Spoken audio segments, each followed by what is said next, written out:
प्रिय विद्यार्थियों, मैं डॉक्टर महेश कुमार पालीवाल, सहायक आचार्य रसायन विज्ञान, राजकीय कन्या महाविद्यालय चोमू। बच्चों, आज आप जानते हो नया चैप्टर स्टार्ट कर रहे हैं। मैंने दो बड़े बड़े चैप्टर जो हैं और मुख्य रूप से थर्ड ईयर के जो बहुत इम्पोर्टेंट चैप्टर हैं, एक तो स्पेक्ट्रोस्कोपी और एक फोटोकेमिस्ट्री, पूरा पढ़ा दिया है आपको। उनके जितने क्वेश्चन हैं उनको सॉल्व कीजिए तथा उनके बारे में पिछले साल जो भी क्वेश्चन आए हुए हैं उनको सॉल्व करके कोई भी प्रॉब्लम हो तो आप मुझसे कभी भी कैसे भी किसी भी मोड में पूछ सकते हो। मैं आपके लिए हमेशा अवेलेबल हूँ। तो हम आज जो नया चैप्टर स्टार्ट करने जा रहे हैं वह है विलयन और तनु विलयन तथा अणुसंख्यक गुण, अणुसंख्यक गुणधर्म, solution, dilute solution and colligative property. तो हम बात करते हैं सबसे पहले सॉल्यूशन की, कि सॉल्यूशन क्या होता है, विलयन क्या होता है, वो स्टार्ट करते हैं। तो सॉल्यूशन का मतलब ये होता है कि किन्हीं दो या दो से अधिक अभिक्रिया न करने वाले रासायनिक पदार्थों के समांगी मिश्रण मीन्स होमोजीनस मिक्सचर को विलयन कहते हैं। आप जानते हो, मतलब ऐसे दो या दो से अधिक अभिक्रिया न करने वाले पदार्थ हों और उनका समांगी मिश्रण हो तो उसको विलयन कहते हैं। अब देखिए, विलयन इसके दो मुख्य रूप से पार्ट हो गए। कौन कौन से? विलय और विलायक। तो आपको पहले ये पता होना चाहिए विलय किसे कहते हैं और विलायक किसे कहते हैं। तो विलय वह होता है या वह विलयन का वह अवयव जिसको घोला जाता है वह विलय कहलाता है, और विलयन का वह अवयव जिसमें घोला जाता है, तो विलय जिसको घोला जाता है तो उसकी मात्रा कम हो गई, जिसमें घोला जाता है तो इसका मतलब उसकी मात्रा अधिक होगी और वो प्रमुख अवयव होगा। जैसे दूध में चीनी, अब दूध क्या है? मुख्य अवयव, वो तो हो गया विलायक, और चीनी जो है वो हो गया, क्योंकि उसकी क्वांटिटी कम है तो वह क्या हो गया? विलय हो गया। ठीक इसी तरह से जैसे मैं दो लिक्विड्स की बात करता हूँ, जैसे मैं कहूँ एल्कोहल में वाटर, तो एल्कोहल यहाँ पर जो है एल्कोहल में वाटर घोला जा रहा है, इसका मतलब एल्कोहल यहाँ पर प्रमुख अवयव हो गया और उसे अपन विलायक कहेंगे। और वाटर जो है वह कम मात्रा में हो गया तो उसे विलय कहेंगे। इससे उल्टा कहें, वाटर में अल्कोहल, तो वाटर यहाँ पर क्या हो गया? विलायक हो गया, क्योंकि वाटर का अमाउंट जो है वह ज़्यादा है, वह प्रमुख अवयव हो गया, और अल्कोहल यहाँ पर जो है वह कम मात्रा में है तो वह विलय कहलाएगा।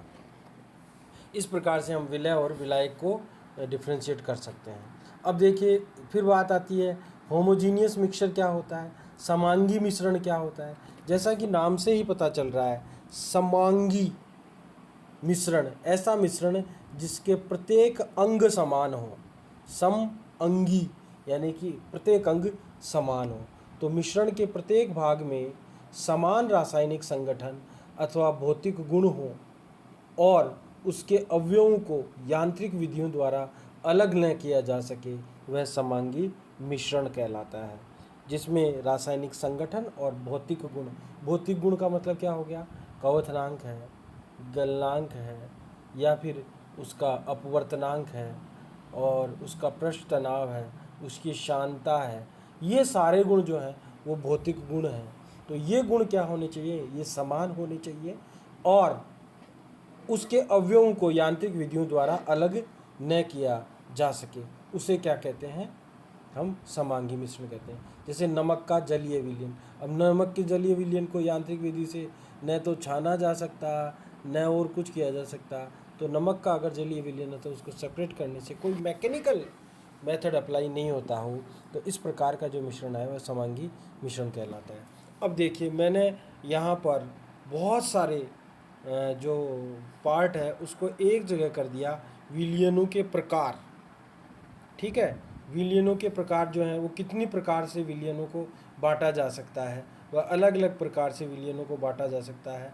तो मैंने इस एक पेज में ही पूरे जो डिवीज़न है, यानी कि जितने भी प्रकार का डिवीज़न है उसको मैंने यहाँ पे सम्मिलित कर लिया है। तो अपन एक एक करके बात करेंगे विलयनों के प्रकार किस आधार पर बांटे गए हैं, या विलयनों को किन किन आधारों पर अलग अलग लोगों ने बांटा है और किन किन आधार पर बांटा जा सकता है। तो सबसे पहला जो पार्ट है वह है क्या है,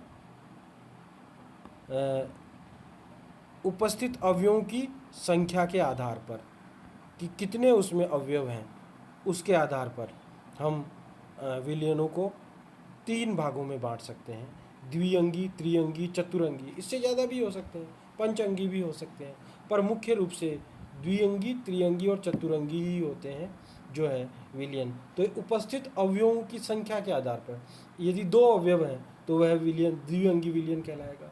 अगर 3 अंग हैं, 2 अंग का मतलब एक विलय और एक विलायक, त्रिअंगी का मतलब 2 विलय और एक विलायक हो सकता है, या 2 विलायक और एक विलय हो सकता है। इस प्रकार से त्रिअंगी हो सकता है और चतुरंगी हो सकता है। द्विअंगी विलयनों को हम विभिन्न प्रकारों को हम जानते हैं। ये जो द्विअंगी विलयन है वो 9 प्रकार के होते हैं, आपने पढ़ा भी होगा। उनको उदाहरण से हम बात करते हैं। देखो, गैस गैस यानी कि गैस में गैस, गैस द्रव, गैस ठोस, द्रव गैस, द्रव द्रव, द्रव ठोस, ठोस गैस, ठोस द्रव, ठोस ठोस। तो आपको ये याद रखना है कि आपको कैसे लिखना है। देखो, पहले में तो आपको क्या है, 3 लिख लेने हैं, गैस गैस गैस, फिर द्रव द्रव द्रव, फिर ठोस ठोस ठोस। अब इनको जो दूसरा है विलायक है उसको आप ऐसे लिख लो, क्या लिख लो, गैस द्रव ठोस, गैस द्रव ठोस, गैस द्रव ठोस। ऐसे आपके पास 9 प्रकार आ जाएंगे। या फिर पहले विलायक लिख लो, क्या लिख लो, गैस द्रव ठोस, गैस द्रव ठोस, गैस द्रव ठोस। अब पहले जो है विलय 3 गैस लिख दो, फिर दूसरे विलय 3 जो है वो द्रव लिख दो, और तीसरे जो विलय हैं 3 वो ठोस लिख दो। तो आपके पास 9 प्रकार के हो जाएंगे। तो हम पहले की बात करते हैं, गैस में गैस, यानी कि यहाँ विलायक भी गैस है और विलय भी गैस है। तो उसका उदाहरण है 2 गैसों का मिश्रण, वाष्प, वायु, ऐसा जो होता है वह क्या कहलाता है, द्विअंगी गैस गैस का विलयन कहता है। द्रव में गैस, यानी कि द्रव वहाँ विलायक है और गैस विलय है, जैसे CO2 जल में, सोडा वाटर, ये सब जो है वो विलायक है द्रव गैस में, द्रव में गैस।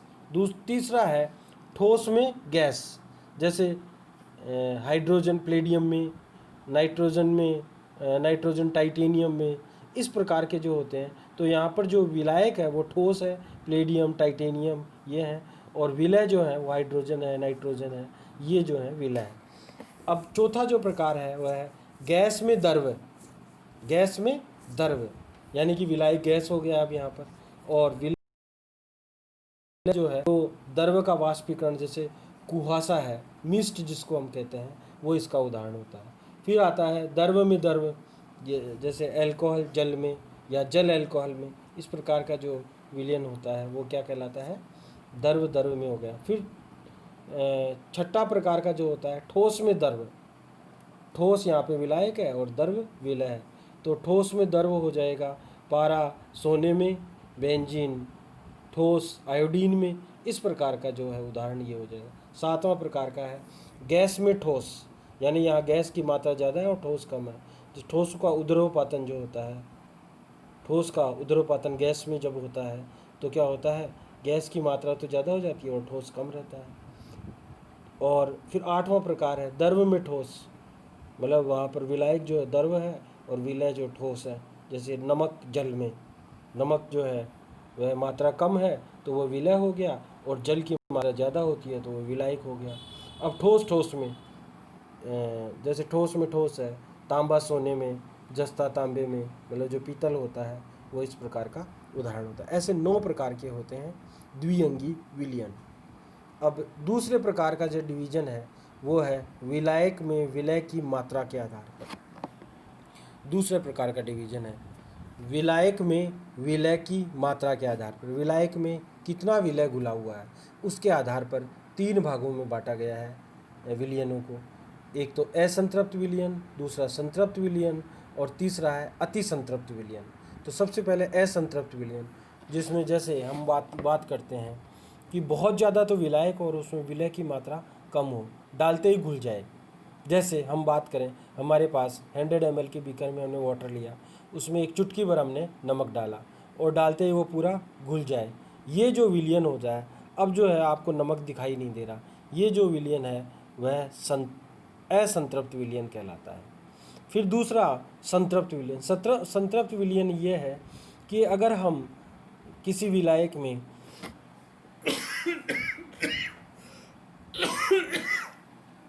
विलय डालें, किसी विलायक में विलय डालें और डालते जाएं घुलता जाए, डालते जाएं घुलता जाए, एक स्थिति ऐसी आती है कि जब उसमें हम विलय डालें तो कुछ जो पार्टिकल्स हैं वो हमारे को पेंदे में दिखाई देने लगते हैं, या फिर उसको छोड़ने पे, घुलता तो जाए, उसको छोड़ने पे कुछ पेंदे पे दिखाई देते हैं।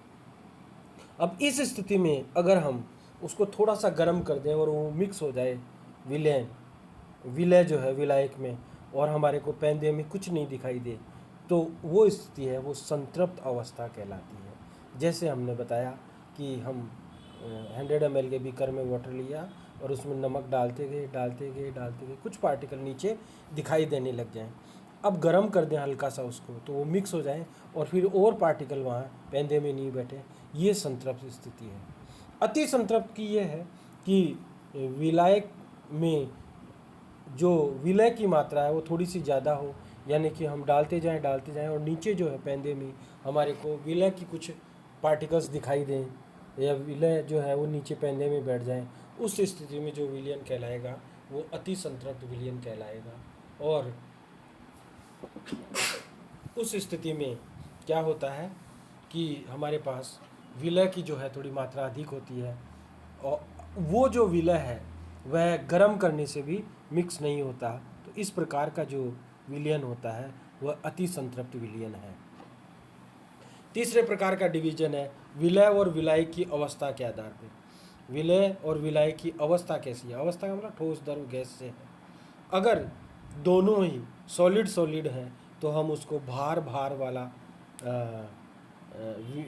विलयन कहेंगे, या भार वाला विलयन कहेंगे, भार बटा भार, यानी कि उसको विलय को भी वेट में लेते हैं और विलायक को भी वेट में लेते हैं, मतलब उसका वजन लेते हैं।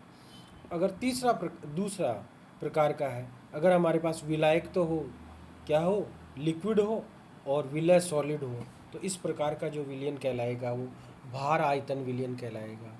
तीसरे प्रकार का विलयन जो हो, अगर दोनों ही विलय और विलायक दोनों ही लिक्विड हो तो वह आयतन विलयन कहलाएगा। चौथे प्रकार का जो होता है जिसमें विलायक तो क्या हो, सॉलिड हो, और या फिर उसको वेट में लिया गया हो, और विलय को जो है वो आयतन में लिया गया हो, तो इस प्रकार का जो विलयन होता है वो आयतन भार विलयन कहलाता है। ये तीसरे प्रकार का डिवीजन है। अब चौथे प्रकार का डिवीजन है विलयन के व्यवहार के आधार पर। विलयन का व्यवहार के आधार पर इसको दो प्रकार से बांटा गया है कि एक तो आदर्श विलयन होता है और एक अनादर्श विलयन होता है। आदर्श विलयन वे होते हैं जिनमें विलय और विलायक को मिलाएं तो आयतन में परिवर्तन जो है वह जीरो हो। इसका मतलब ये हुआ, जैसे हम दो विलय और विलायक को या दो अवयवों को मिलाते हैं, जैसे मान लो हमने जल और अल्कोहल को मिलाया और हमने 50 ml क्या लिया, जल लिया, और 50 ml अल्कोहल लिया, दोनों को मिलाने पे टोटल जो है 100 ml हो जाना चाहिए। इस प्रकार का जो विलयन होता है, और सामान्यतः आदर्श विलयन जो होता है वो लगभग आदर्श तो हो सकता है पर पूर्णतः आदर्श विलयन नहीं होता, जिसके एंथैल्पी में परिवर्तन जीरो होना चाहिए, यानी कि विलय और विलायक को मिलाने से उनकी ऊर्जाओं में कोई न तो ऊष्मा ग्रहण करनी चाहिए और न ही ऊष्मा रिलीज करनी चाहिए। इस प्रकार का जो विलयन होता है वह भी आदर्श विलयन होता है, वह राउल्ट्स के नियम की पालना करना चाहिए। तो आदर्श विलयन वह होता है जिसमें volume change, enthalpy change zero हो तथा वह राउल के नियम के अनुपालना करता हो, वह आदर्श विलयन है। इसके उलट जो होते हैं वे अनादर्श विलयन होते हैं, यानी कि उनमें delta V is not equal to zero, delta H is not equal to zero, and they do not follow the Raoult's law. वो जो होते हैं वो अनादर्श विलयन होते हैं। अब जो है वो पांचवें प्रकार का विलयन का जो डिवीजन है वह है विलयन की सांद्रता के आधार पर। विलयन की सांद्रता के आधार पर विलयनों को जो है वो दो प्रकार से बांटा गया है, तनु विलयन और सांद्र विलयन। तनु विलयन वो होते हैं जिसमें विलय की मात्रा बहुत कम होती हो, ठीक है। सामान्यतः जैसे नॉर्मलिटी की बात करें तो 5N से नीचे जो विलयन होते हैं वो डाइल्यूट सॉल्यूशंस कहलाते हैं या तनु विलयन कहलाते हैं। और सांद्र विलयन वे होते हैं जिनमें विलय की मात्रा थोड़ी ज़्यादा होती हो, वह सांद्र विलयन कहलाते हैं। तो ये कंसंट्रेशन के आधार पर या विलय की अमाउंट के आधार पर हम ये कह सकते हैं कि ये दो प्रकार के होते हैं। नेक्स्ट जो डिवीज़न है वो है छठे प्रकार का डिवीज़न, विलायक की अवस्था के आधार पर। विलायक की अवस्था कैसी है उसके आधार पर भी विलयनों को बांटा गया है, गैस विलयन, द्रव विलयन और ठोस विलयन। देखिए जैसा नाम है वैसे ही विलायक की अवस्था होगी। जैसे गैस विलयन है तो इसका मतलब विलायक उसमें गैस है, द्रव विलयन इसका मतलब उसमें विलायक द्रव है, ठोस विलयन यानी कि उसमें विलायक जो है वह ठोस है। जैसे अपन बात करें ठोस में जैसे हम बात करें गैस जो विलयन है वह उसमें वो जो हो जाएगा वह क्या हो जाएगा, विलायक उसमें गैस हो जाएगा, ठीक है। जैसे दो मिश्रणों का वाष्प जो है वह क्या हो सकता है, गैस विलयन हो सकता है। द्रव का वाष्पीकरण मिस्ट जो है वह गैस विलयन का उदाहरण है। ठोस का उदरोपातन जो है वह क्या है, गैस विलयन का उदाहरण है। इसी प्रकार से द्रव विलयन जो है उसमें विलायक जो द्रव होता है और ठोस विलयन में विलायक जो होता है वह ठोस होता है। तो अपन इस प्रकार से इनको अलग अलग भागों में बांट सकते हैं। अब अपन नेक्स्ट क्लास में जो बात करेंगे वो विलयनों की सांद्रता को प्रदर्शित करने वाली विधियाँ या terms that are used to express the concentration of solution और method expressing the concentration of solutions, उनके बारे में विस्तार से बात करेंगे। धन्यवाद।